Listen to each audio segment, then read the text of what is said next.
இயன்றதை செய்வோம் இல்லாதற்கின்ற தாரக மந்திரத்தின் தாணைய தலைவர், உலகம் போற்றும் உத்தமர், இன்று எங்களை இதய தெய்வம் எங்களை விட்டு சென்ற 2 ஆண்டுகள் ஆகிவிட்டன.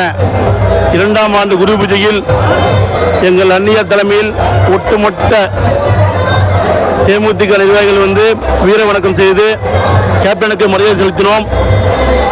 இந்த நாளில் மனவேதனையோடு நாங்கள் கூறுகிறோம், நிச்சயமாக எங்கள் தலைவர் போல் தமிழ்நாட்டில் மட்டுமல்ல உலகத்திலே யாரும் கிடையாது. அப்படி ஒரு மனிதராக வாழ்ந்தார் வாழ்ந்தார் வாழ்ந்தார் வாழ்ந்தார் மக்களுக்காக வாழ்ந்தார் எங்கள் இதய தெய்வம் கேப்டன் அவர்கள்.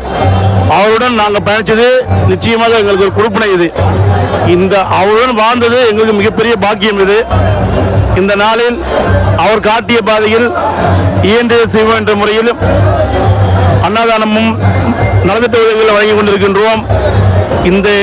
இதே போல எப்பவும் எங்களுடைய நலத்திட்ட உதவிகள் தொடரும். கேப்டன் புகழ் இந்த உலகம் உள்ளவரை பகிர்ந்து கொண்டே இருந்து கொண்டே. எங்கள் அன்பு தலைவர் நல்ல ஆரோக்கியமாக இருந்திருந்தால் நிச்சயமாக 2026 தேர்தல் ஒரு மாபெரும் மாற்றம் இருந்திருக்கும். இன்னைக்கு இந்த தமிழகத்தில் புதிதாக வந்த விஜயலால் கண்டிப்பாக வந்திருக்க மாட்டார். ஏன்னா சதி பண்ணியே எங்கள் கேப்டனை சதிதான், அது நியாயமாக அவரை வீழ்த்தலை, சதியால் வீழ்த்தப்பட்ட தலைவர் என் கேப்டன். அவர் எல்லாரையும் நம்புவார்.